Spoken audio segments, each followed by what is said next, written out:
Good evening. How are you? I am Trudy. I'm here tonight to bring numbers number 16 and 17. And we're going to jump right in and get started with this. Um, get into the meat of this thing. It's getting juicy up in here now because we start to see uh, what starts to happen. We had a lot of things that were happening in 14 and 15 where it was talking about the laws and intentions and what God had told people to do to designate themselves and about the spies and the rebels and Caleb and Joshua. And, so now we go to another aspect of the actual story. And here we find that we have some new characters that are actually coming into place. And now we start to see Korah, who was the son of Izhar and the son of Kohath. Now, remember when the other faction were called the Kohath, the Gershon, Kohath, Merari, those brothers. But now we're seeing that Kohath has actually turned into something different because they were all the sons of Levi, and Dathan and Abiram, the sons of Eliab, and On, the son of Pheleth, sons of Reuben, took men and they rose up before Moses with some of the children of Israel, 250 leaders of the congregation. Now, one point that I want to make here that these leaders that they got, these were not the leaders that were appointed when Moses was in the wilderness and his father-in-law Jethro told him that you cannot continue to operate and counsel all these people. You need to call among you wise men to provide counsel so that you have the ability to do God's will and allow them to work out these minor things in their own little factions so that you're not inundated with this. So those are not those people, but these are some other people that they call themselves representatives that actually have shown up. And then it goes on to say that they gathered together against Moses and Aaron and said to them, you take too much upon yourself, and all the congregation is holy, every one of them, and the Lord is among them. Why then do you exalt yourselves above the assembly? Now, here what we have is actually it's just getting ready to be just a hot mess. That's just basically what it is. Because we've had Moses and Aaron continually doing God's will out in the wilderness, repenting and pleading for the children of Israel who continue to go over and over and over and have issues. And here, once again, we have a whole nother issue going on.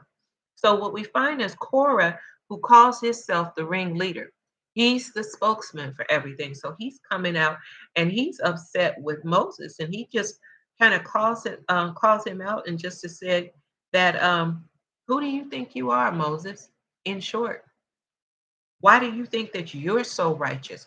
Who gave you all the power and authority to speak on everything? Who are you?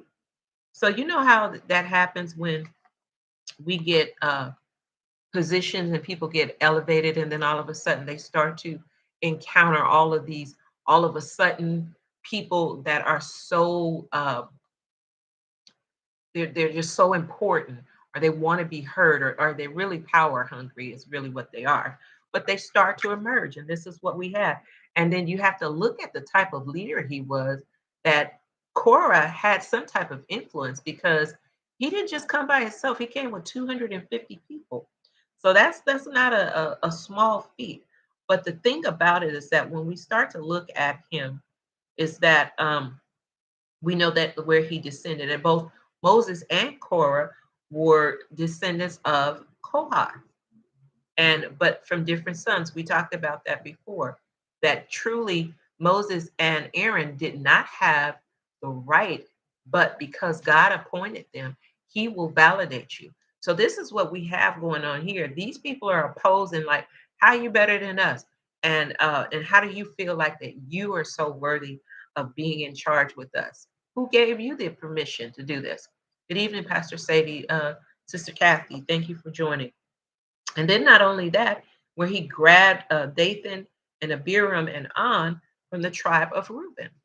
Now, when you thought about the Kohath tribe, just that faction of people that were there, they were given a very prestigious role in the temple, that they were supposed to protect all the precious things of the temple. That once the priests actually wrapped up these things and all of this beautiful fabric and stuff like that, these things were entrusted to these people. So they had a position, but the position wasn't good enough for them. So now they're kind of feeling themselves. Then they go and approach Moses and say, "You think too much of yourself." It's like, what? Moses, you power hungry. You're not humble. You just enjoy doing these things that you do to us. And then it's just like, you take too much of your stuff, for all the congregation is holy. That's not what God said. It's just like he is taking everything and want to twist it around and talk about that because God has saved us, that all of us are holy. No, God is holy and you are made complete in him. So this man had it all twisted. Good evening, Sister Felicia, about what he actually was and who these people were. And just imagine 250 people listened to them. And he actually had these people following him. And then he wants to go back and but why then do you exalt yourself above the congregation of the Lord? So he's accusing Moses and Aaron of being prideful and self-seeking, wanting to be out in front. If they knew like Moses and Aaron did, it was a hard job. This was not easy. But see, that's what happens sometimes. People sit back and they as my mama said, they just salivating at the mouth to get where you are, but they don't know what it takes to stay there.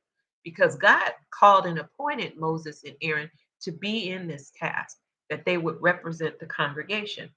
But like I said before, 250 of these people were persuaded by Korah to actually come and take action.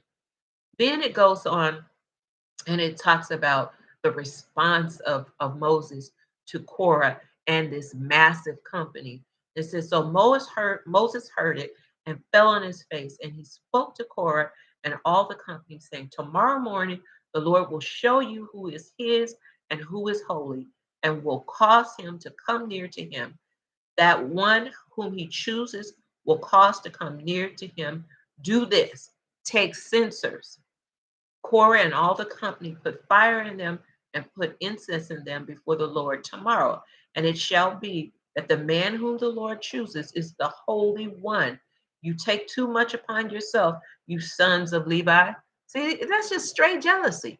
He's telling him, now Moses is telling him, you take like the censer is like a little kind of it was a box, like a kind of like a little lantern box, but it was kind of like this. You open it up, and you put the incense and the fire in there, and then because of the holes that the smoke would come out. So this is what he was telling him. You go and do that. Now we remember once before that if they should have known what happened to Aaron's other sons, Nadab and Abihu, that they set up and tried to offer strange fire, and what happened? The spirit of the Lord himself came out and consumed them, killed them. So why, Korah, would you even try to act like this?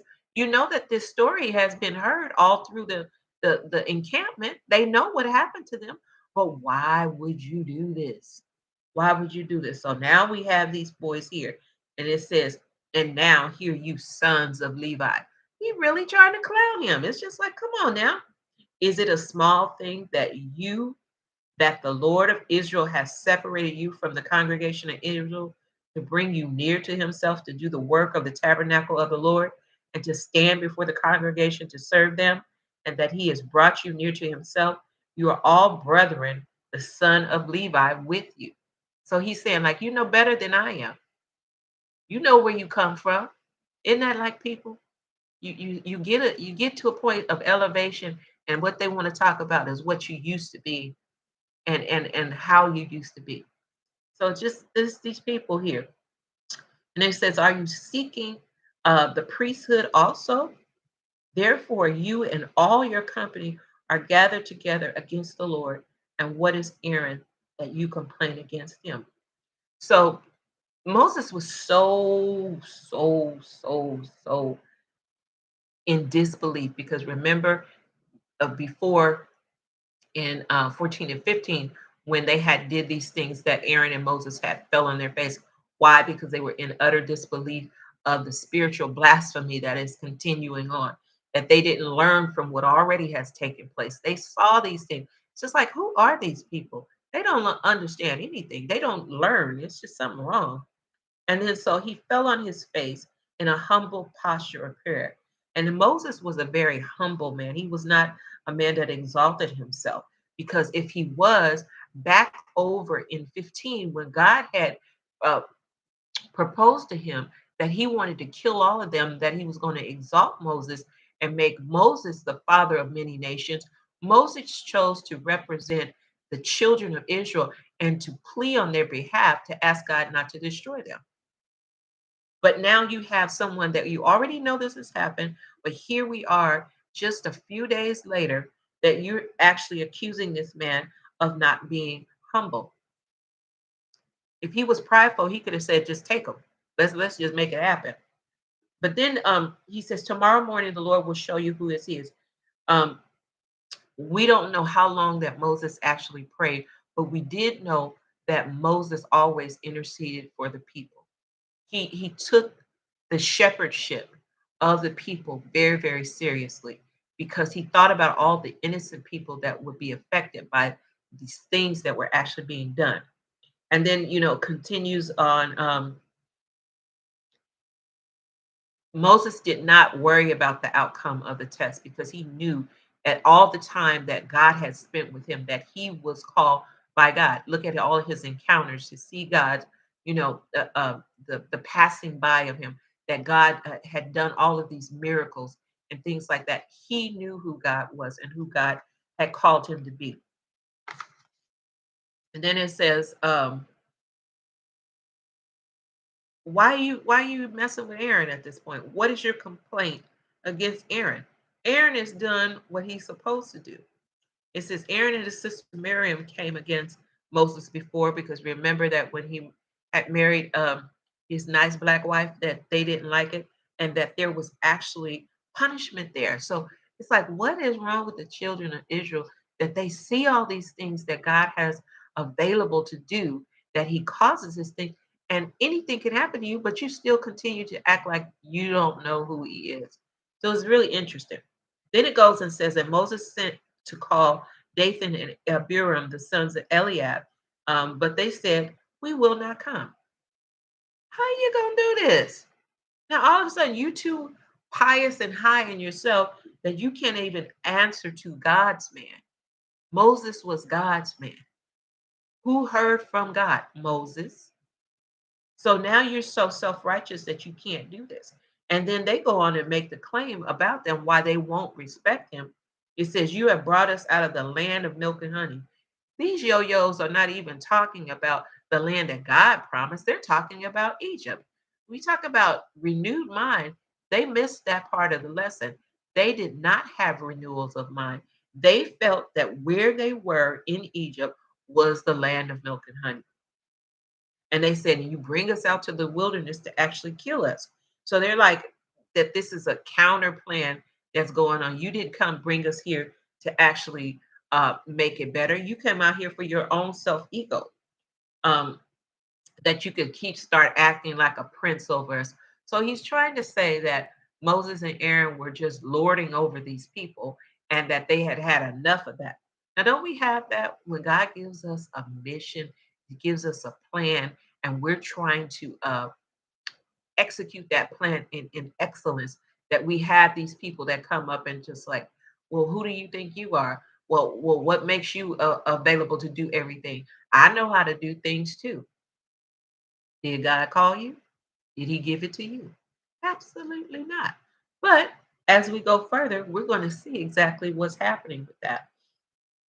And then so when they accuse Moses of not bringing them into the land of milk and honey, it was very unfair because if we remember in the story before that he sent 12 spies to actually spy for 40 days to go over into the land so that they could see what was going on.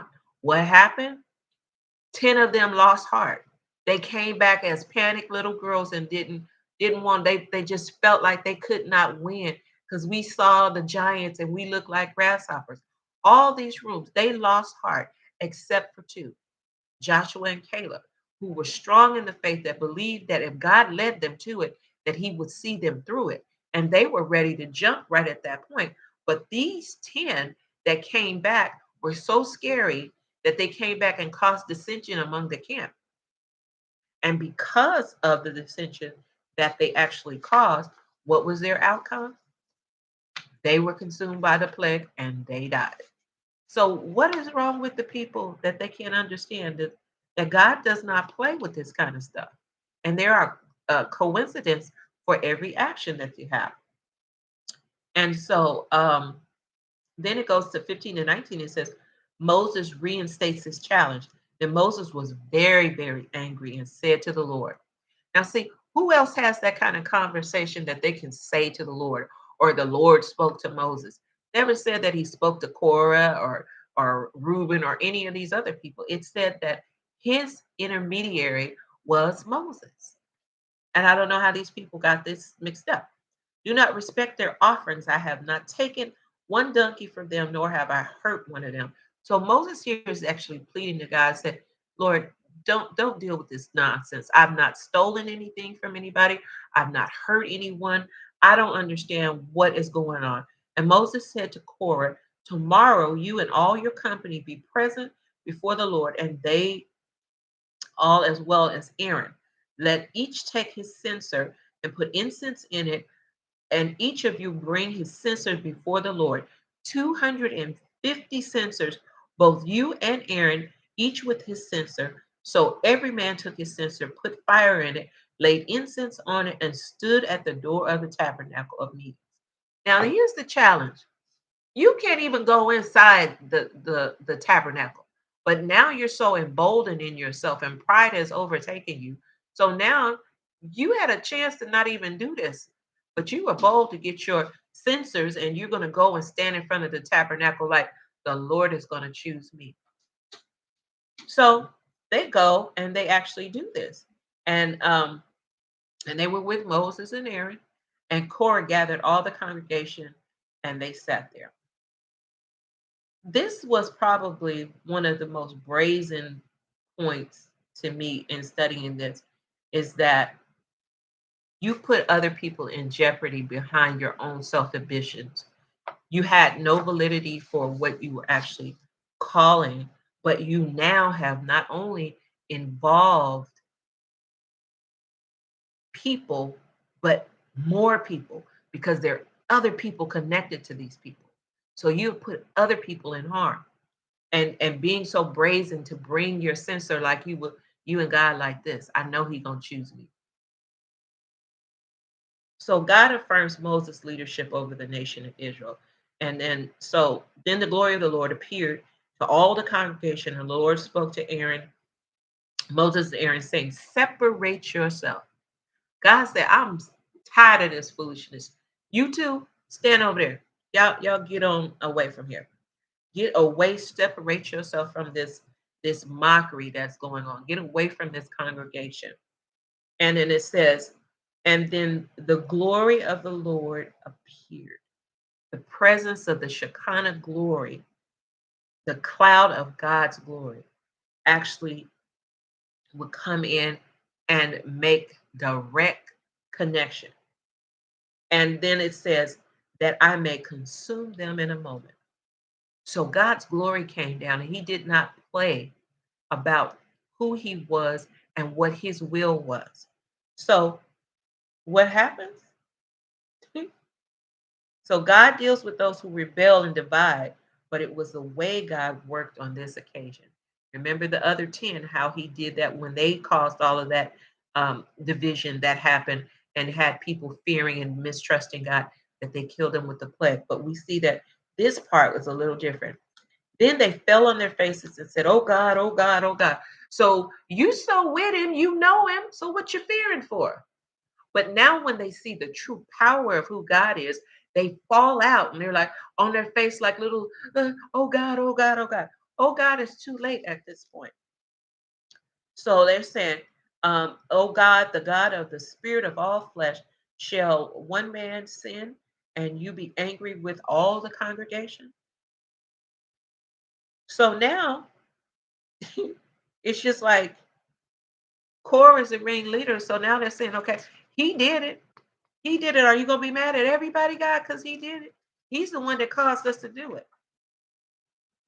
So then it goes on to say, so the Lord spoke to Moses, saying, speak to the congregation, saying, get away from the tents of Korah, Dathan, and Abiram. Then Moses went out and he basically went to those particular tents, and the elders of Israel followed him.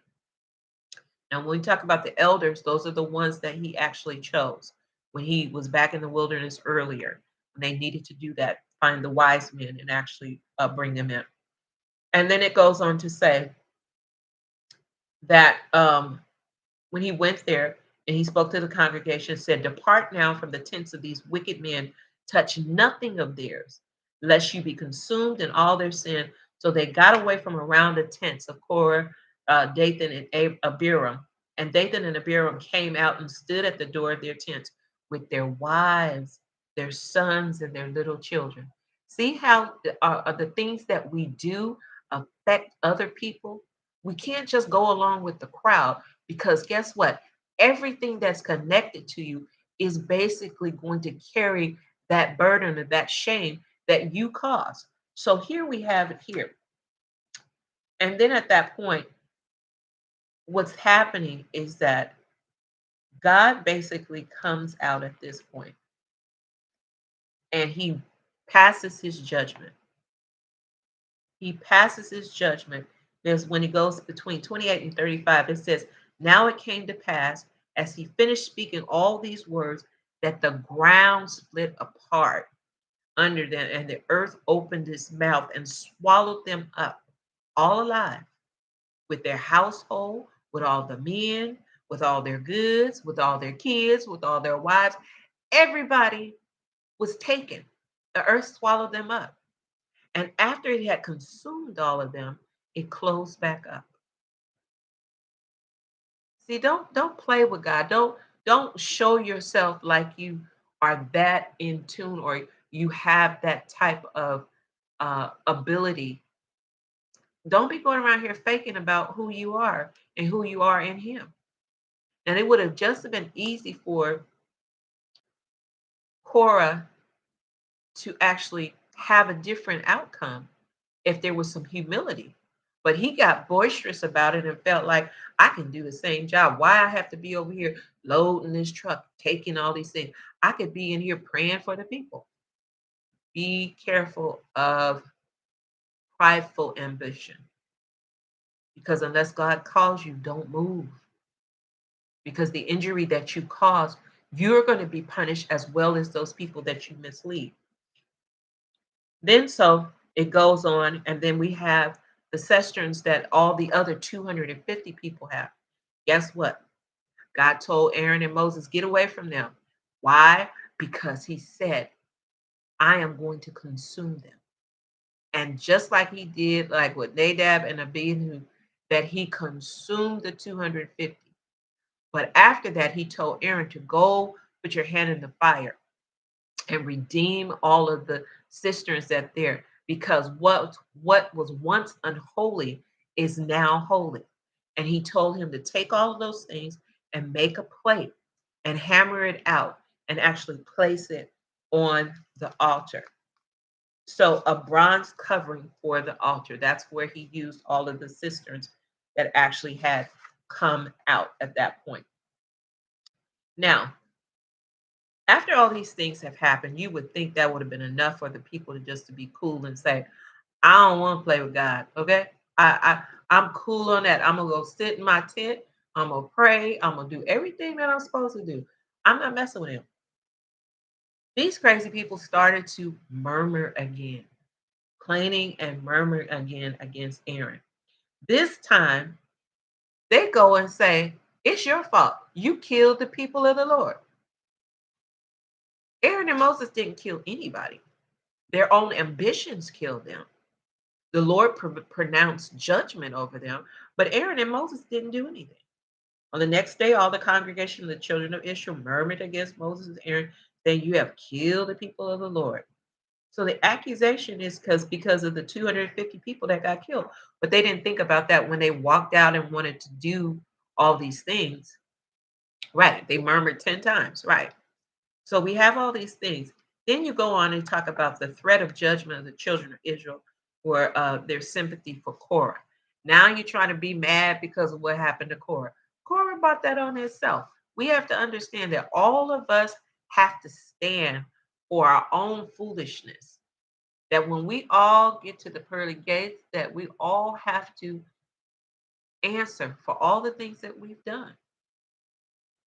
And Korah answered here on earth because of his prideful conditioning or entitlement that he felt he had. It says, now it happened when the congregation had gathered against Moses and Aaron that they turned toward the tabernacle of meeting, and suddenly the cloud covered it. And the glory of the Lord appeared. Then Moses and Aaron came before them, before the tabernacle of meeting. And the Lord spoke to Moses, saying, get away from among this congregation, that I may consume them in a moment. God was sick and tired of them. When he said sick and tired of them, they're like, every time you turn around, they got an issue. But here, once again, Moses, in all of his humility, what happens? And the Lord spoke to Moses. He told him to get away, and they fell on their faces.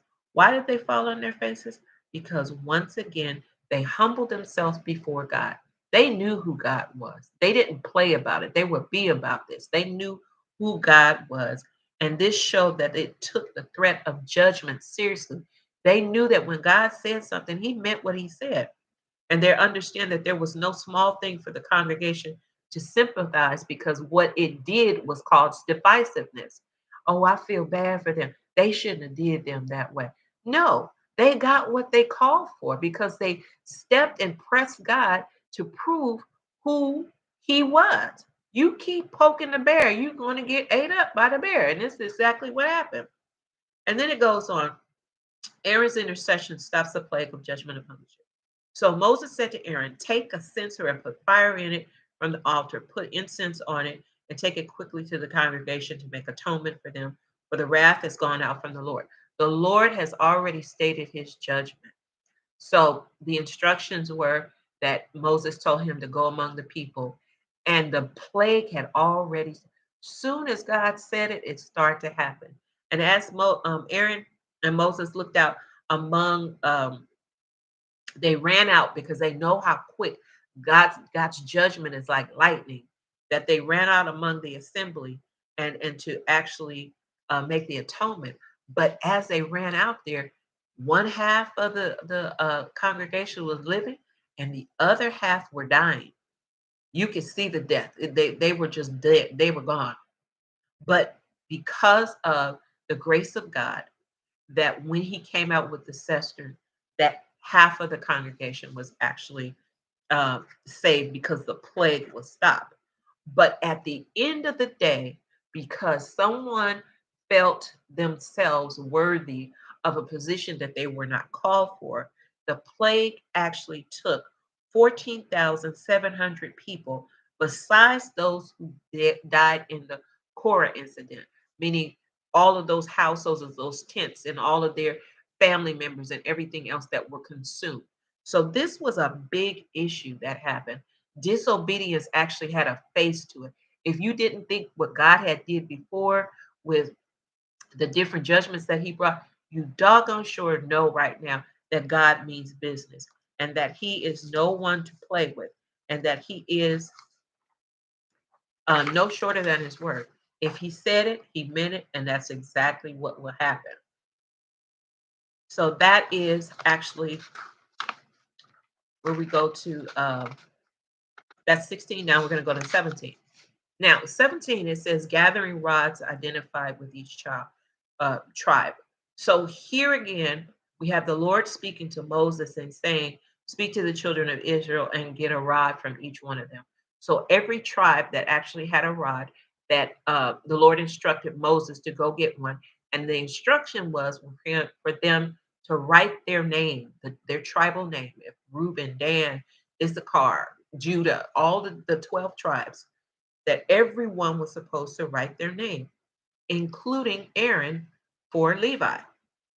So everyone had do this, for there shall be one rod for the head of each father's house. So every forefather of that tribe, one rod that's coming out. And then he says, then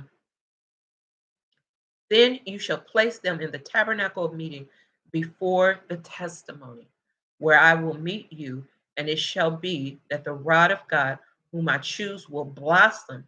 Thus I will rid myself of complaints of the children of Israel, which they make against you.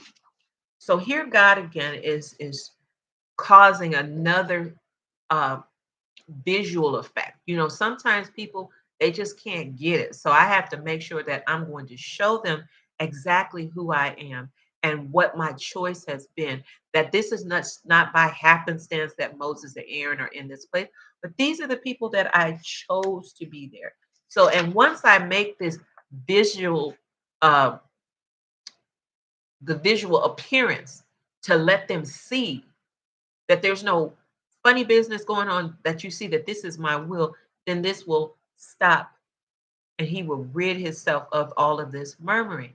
All of this murmuring after all that God has done for them. Who are these people? But yet he loves them so very much. And he gives them chance after chance after chance after chance. And no matter what, God's love is just like that. It's an unabounding love that no matter what we've done and how far we've gotten away from us, he still loves us. And if nothing else, this is a true love story when we start to get to these points. Because, as parents, sometimes with kids, they do things and you just like, ooh, but you still love them at the end of the day. You may have to punish them, you may have to do the other thing, but you still love them. So then you go on.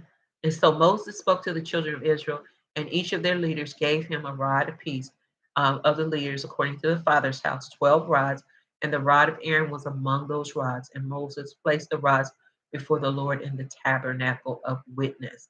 So we want to place them where everybody can actually see what's going on. And then it goes, now it came to pass the next day that Moses went into the tabernacle with witness, and behold, the rod of Aaron out of the house of Levi had sprouted forth buds and had produced blossoms and yielded ripe almonds. So not only overnight, the miraculousness that you could just have maybe a bump come up on the reed, but no, we had full blossoms. If you ever seen a almond tree blossom, it's one of the most beautiful blossoms that they have, and it's very beautiful. But that's just the flower. We've gone past the flower to an actual full almond. So nobody but God can cause that type of production or that evidence like that in an instance. But this is what the proof was for the people, that they could see. So now that they could actually be quiet, and then they could actually see what God has actually chosen, because God has infallible proof. Whenever you want it, it's there for you.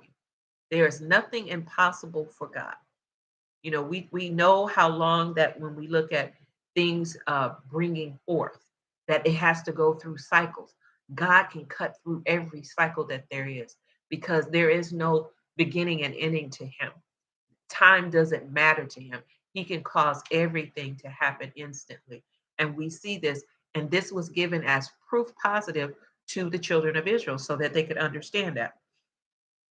And then it goes on, after that, once they saw that, each man took their rods and they examined and nothing was going on. So by proof positive, you now know without a shadow of a doubt that the Lord has chose Aaron.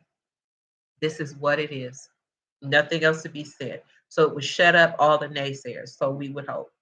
And then the Lord said to Moses, bring Aaron's rod back from before the testimony to be kept as a sign against the rebels, that you may put their complaints away from me, lest they die. So this rod became a living witness of what God can do and what he will do. That he will actually say that if you don't stop with all this complaining, now I've showed you everything that I need to. And if you continue, you're gonna die. I'm just sick of you guys. I'm just sick of you. I'm showing you everything.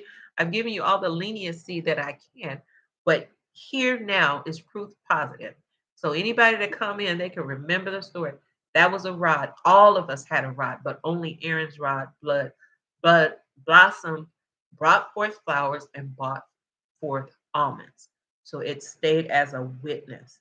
You know, sometimes that's like with our lives that we have to go through things and we're pushed to prove who we are, but only as we stand and they see that we continue to grow in grace and then we reflect the light of God, that we can say that that is proof positive because I remember what it started like. And this is kind of what's going on here. And then it says, the Lord said to Moses, bring, oh, we already went through that one. So then on 12 and 13, so the children of Israel spoke to Moses, saying, surely we die, we perish, we all perish. Whoever even comes near the tabernacle of the Lord must die. Shall we all utterly die? So at this point, they're a little spooked about what's going on because now they've had to have examples of God's power. So now they're a little shook about what's going on. And this shows that the people of Israel were really clearly convicted of their sins now. They had a true awareness of that their sins had consequences. And as they really thought about it, is that where do we stand in this? Where get right, serve the Lord, do what he tells you to do. You have a mediator because, see, when Moses came to be the mediator between the people and God. Moses is receiving direct information from God that he disperses to the people. So, as long as you follow God's anointed, his appointed person, his prophet, then you should have no problems. But see, the people are always conflicted in themselves. So it's just like, I don't know, you know, maybe this wake up call would help them, but it scared them because the question was, if we come near the tabernacle, will we die too? Because they saw what happened. They saw that those 250 people that actually were consumed. And then so when they look back at it, is that their the rebellion of Korah that gave these Israelites who resisted the leadership of Aaron a reason to be afraid because they saw what happened to Korah, Dathan, and Abiram, the 250 that actually were destroyed, and the censers, the 250 that were used as witness that they were actually flattened and put on the altar, the plague that killed 14,700 of those who sympathized with Korah. But consider that this miraculous confirmation of Aaron's priesthood, God put his stamp on Aaron that all to see that he chose who he wanted. This is the lesson for us that when God puts his stamp on you, no matter who may come against you, God's got you. Continue to walk in the anointing and the calling that he has placed upon your life because he will make a way. All these things, all these people, they could have overran Moses and Aaron at any time. But when God is on your side, there's nothing that comes against you. That is not to say that it won't form, but it shall not hurt you. It shall not come upon you. And this is where the scripture takes life and reality, that we actually see that God is no shorter than his word, that when he confirms you, he affirms you, that is it. No matter what anybody else says about you, I don't care that if a month ago that you were out there and you were doing things you weren't supposed to, but God called you and you answered the call. If He called you, He will validate and affirm you. And there's nothing that you have to worry about. And you know, it's the worst things that happened to these people, but it was deserving of these people. Amen. So that is our scripts, I mean our chapters for tonight. I hope that you've gotten something out of it. I want to take this moment to make sure that if you don't know who Christ is, that is, He's always available for you. All it takes is simple as this: to say, Lord Jesus, come into my heart. Save me, for I'm a sinner. Lord, I believe that you died on the cross, that you rose after 3 days, that you ascended and you're coming back again. Lord, save me. Just that simple. Just that simple. And we admonish you that if you have any prayer requests or any other questions, to put it in the chat and we'll get back to that chat and try to answer your questions as soon as possible.